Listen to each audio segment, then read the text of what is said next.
Hey, welcome back, it's good to see you. In my last video, I said this.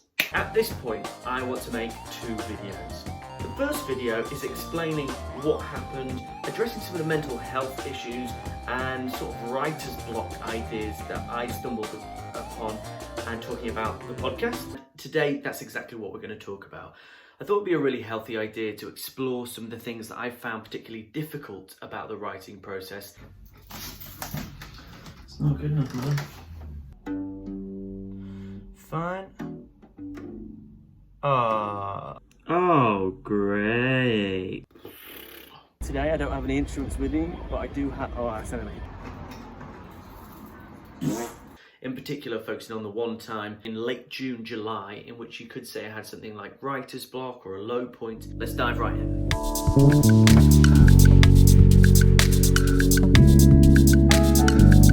You like the look of that? We can watch a bit more of it later on. Just do us a quick favour, if you're enjoying the video so far, or if you're just appreciating how long it takes me to edit these flipping things, drop a like and subscribe right now, and please tell your friends or share it on, that'll be really good. Back to the video, bye! Okay, for the sake of clarity for this video, I'm going to divide it into 2 sections. The first section is the best ingredients for a good old bit of writer's block. The second section is things, looking back retrospectively, that probably helped me to get out of that stage. So that hopefully, you know, if you find yourself in it, you've got a bit of a better clarity of thoughts, so you can probably help yourself out of it in a quicker and easier manner. So, the 3 key ingredients for a bit of writer's block. Number 1, burnout. If you know me, I've definitely struggled with this in lots of different ways across my life. And I think what it is that if I find something that I really like, I genuinely get so invested in it mentally and physically that I forget to do the most basic of things. I forget to drink water or eat or sleep, and I can end up in a bit of a mess, which I've done a couple of times. And it's definitely something that I'm conscious of and working through. But in terms of that point in my life, the things that burnt me out wasn't just the 8-ish on average hours I was working on these daily makes. Without boring you with all the details, it was the end of a season of doing lots of ensembles musically online, and I was editing 17 videos across about 2 weeks-ish of lots of different people playing music at the end of their season, which was fantastic, but it took a lot of time and energy.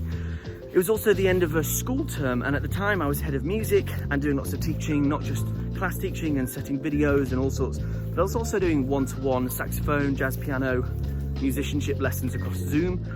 And then there's just life. Lots of things are new during lockdown, and it definitely took me by surprise. A few strange people or strange encounters along the way definitely added to that cocktail of burnout. But burnout was the main one. It was a bit. Number 2 is that I was embarking upon these collaborations, and it was a fantastic exercise to reach out to people that I hadn't probably spoken to in a little while and get them to send me something, and then I did what I could to decorate the music or compose around it. However, I was so worried about writing stuff that they would appreciate or they would like. I wanted the people I was working with to be proud of what they had made with me or I was making for them. That it wasn't that I would make a load of music and then kind of delete it. It was like I would get to the stage of I would write a chord in, and I would freeze before I could even like record a note or record a rhythm or just anything. It was like absolute frozen, and I needed to go for runs and walks and things to try and like jolt my brain back into some form of working.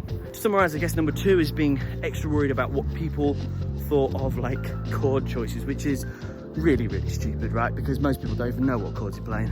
Number 3 is something that I think lots of people can definitely get down with: social media. I was about a month in to, for the first time in my whole life, being public with my social medias, apart from I think when I was about 10 and I had Bebo or something like that. It's probably still out there. Lots of people had spoken to me about growing a following, and I fully understand the importance of that if you want to monetize what you do. I also understand the importance of it, of literally spreading the word of what you're doing and growing support and things like that. However, my perception of it was skewed. I thought my challenge, my Daily Make challenge, worked perfectly hand in hand with growing a following. And it kind of does, and it really doesn't at the same time. If you Google how to grow a following on, say, Instagram, it tells you normally one of two things. Number one is that you pay them some money and they'll give you some followers. Fine, but it's not ideal. And it's not ideal because one, they're either robots, or two, it's just a load of random people that didn't necessarily choose to be your follower. Therefore, it's like having a family of people that you don't know, they don't care about what you're doing, and it just doesn't make any sense. And number two is that they tell you to do a bit of market research and find out what do people want to hear, what artists are big and why are they big. And I get it, that's really interesting. But this challenge is nothing to do with that. And I'd forgotten it, to be honest with you. This challenge is about looking inwards. What do I want to write? What genre is it? What harmony tickles my fancy? Why do I want to write it? And looking inwards, right? If I wanted to do a marketing campaign to make myself a celebrity, I would probably just, I don't know, take some pictures to make myself look good, or I don't know, do some stunts or something. Like, I don't know what I would do, because that's not what I want to do. So yeah, I thought this growing the following and the challenge worked hand in hand, but actually they almost count each other out. Now, that's not to say that you can't share it and like it and send it on. That would be really useful. Now, those are my 3 key ingredients for a good old bit of writer's block. If you're enjoying exploring some of the more difficult aspects to writing and mental health and looking at life, I suppose, on Monday the 5th of October at 8 p.m, I'm being interviewed or having a conversation with a great young lad called Maciek, or Match, who does a variety of things down in London based in fashion and design, but we're not talking about fashion, as you can probably guess. We're talking about mental health. And one of the things that he's done in the last year or so is he's the co-founder of an organisation called the Walrus Foundation, which primary motive is to talk about and get the ball rolling with young people and mental health. And I think, especially in this year when we've been compressed in lockdowns and restricted in so many ways, to invert that and get talking about mental health and some of our difficulties is a really, really healthy thing to be doing. So if you want to check that out, that's Monday at 8 p.m. on Instagram Live. Hopefully see you there. You stuck around for part 2. Thank you very much. If you're still here, well done. This is all about the things that retrospectively really helped me get out of the funk, so to speak. So, number 1, coincidentally, at that time or around that time, I stumbled upon a podcast made by my friend Scott and his dad Rob, and it's called All About the Doubt, and it addresses things to do with, that's a loud car, things to do with self-doubt and mental health, and generally trying to get the conversation flowing a little easier and making it a little less, I suppose, serious when it comes to some of these darker or more difficult things that we find we often avoid talking about. And I jumped in my car and I went for a drive and I got a caffeinated beverage and I stuck it at, I'll tell you what, instead of me explaining to you, this is what it looked like.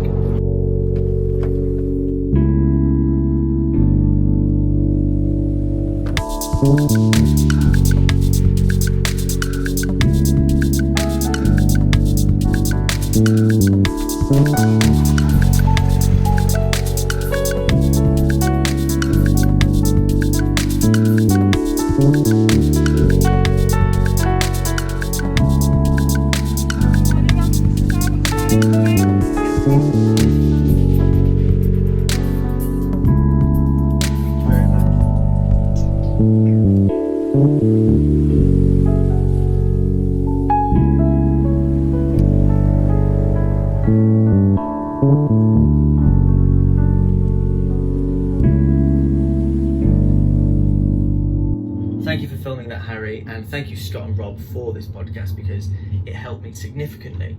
Firstly, you need to go and check out this podcast, but secondly, you also definitely need to go and check it out in a few weeks' time. After I expressed my thanks to Scott for such a useful podcast, it was exactly what I needed at the time. He has invited me on to speak in a few weeks' time, so keep an eye out for that.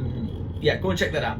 after listening to this podcast, it just gave me a bit of encouragement to remember that this thing that was so big in my head about not writing at this period of time is just something in my head. It's almost not real to anybody else in the world. And it encouraged me to get speaking to people, not just about it, but just going on walks with friends, going on a run with my girlfriend, or runs, multiple runs, I promise, and and actually just going and doing some other things with my time other than thinking about music all the time, which is not always the healthiest thing to do. If I'm to summarize what helped me in this time, it is probably the simple notion of getting moving, getting momentum behind you in any direction. And what I mean by that is like talking, physically being active, going and making plans for someone else and being altruistic and doing something else instead of getting stuck and stationary within what you are doing. It's a bit like getting up in the morning, right? When you're horizontal and that alarm is going off, it's the worst thing in the world. However, the second you get up and you start moving, life becomes easier again, right? It's exactly the same as that. It's the same thing as if you get running. Okay, I don't know why I'm talking about running. I know nothing about running, but yeah, get some momentum behind you and just start doing something, and it doesn't have to be that single task. If you stuck around this long, well done. Thank you for listening, and I do hope that something I've said in this video is useful. However, if you want to keep exploring this, as I've said before, Monday at 8 p.m, Monday the 5th of October at 8 p.m, I'm having an Instagram live with the Walrus Foundation, talking about mental health and similar sorts of topics to this. Thank you very much. I'll see you in the next one. Bye. Before I go, just a massive thank you to Harry and Rob Richardson. Rob for lending me your beautiful camera for the B-roll, and Harry, you multi-talented man, for filming me before you had to go off for your sprint coaching the other night. Peace. See you in the next one.